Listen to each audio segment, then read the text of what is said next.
Hola amigos, bienvenidos. Soy Pipo Biglione y esto es Radio Shanghai. Escuchanos cuando y donde quieras. Corría el año 1809 y más concretamente el día 31 de marzo, cuando Thomas Jefferson escribió a los republicanos del condado de Washington en el estado de Maryland. Jefferson acababa su carrera presidencial y así realizaba algunas reflexiones sobre los deberes de cualquier gobierno de la tierra.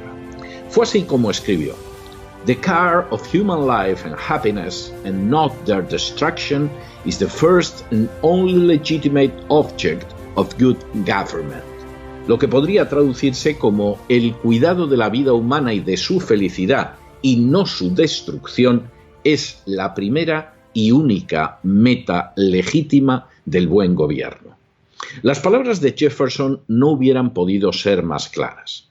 A lo largo de la historia aparecen gobiernos buenos y malos, pero la gran diferencia que separa unos de otros es si se protege la vida humana o si, por el contrario, se permite y se alienta su destrucción.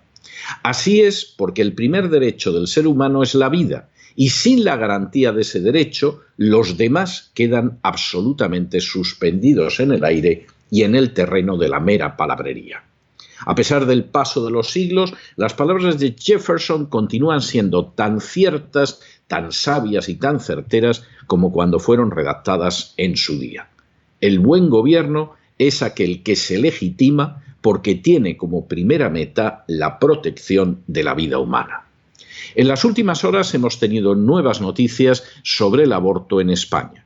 Sin ánimo de ser exhaustivos, los hechos son los siguientes. Primero, el informe anual del Ministerio de Sanidad revela que el 20,3% de los niños concebidos en 2018 por mujeres residentes en España fueron eliminados mediante el aborto voluntario. Segundo, la cifra en concreto es de 95.917 criaturas. Tercero, de manera bien significativa, la aplastante mayoría de las mujeres que abortaron no habían sufrido una violación, no se encontraban ante un riesgo sanitario y tampoco vivían en entornos familiares de pobreza. Cuarto, el 27,35% de las personas que abortaron en España tenían más de 30 años. Quinto, esa cifra es casi 4 veces la cifra de adolescentes menores de edad que abortan. Sexto, según los datos facilitados por el gobierno, la inmensa mayoría de los abortos, el 90,44%, son a petición de la mujer sin dar ninguna causa o motivo para que se le practique el aborto.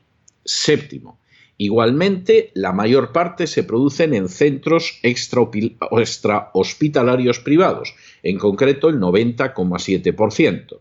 Es decir, el aborto constituye un inmenso negocio para las clínicas abortistas. Octavo, igualmente, la inmensa mayoría de los niños abortados superaban las 23 semanas de gestación.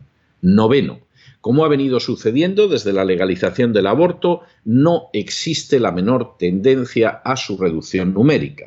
De hecho, en el año 2018 las cifras volvieron a elevarse. Y décimo, de esta manera se consagra la media anual de 100.000 abortos al año que existe desde el año 2004.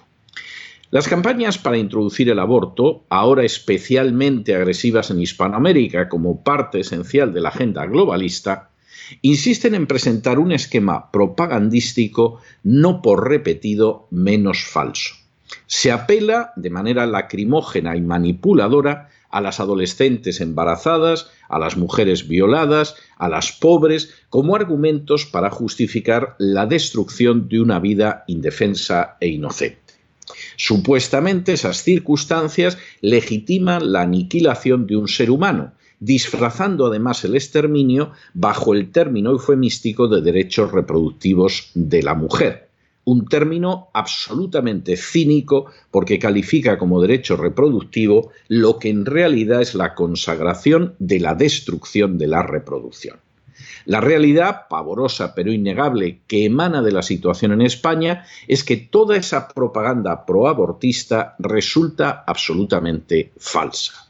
En primer lugar, prácticamente no aparecen por ningún lado los casos de violación, ni las adolescentes embarazadas, ni las mujeres que afrontan peligros físicos por su gestación. En segundo lugar, no se ha producido con el paso de los años una reducción de los abortos. Por el contrario, han aumentado. Y desde hace década y media, la destrucción media de vidas es de 100.000 al año. Un número que supera a todos los muertos en el campo de batalla durante los 3 años que duró la Guerra Civil Española. En tercer lugar, el desplome demográfico resulta extraordinariamente peligroso.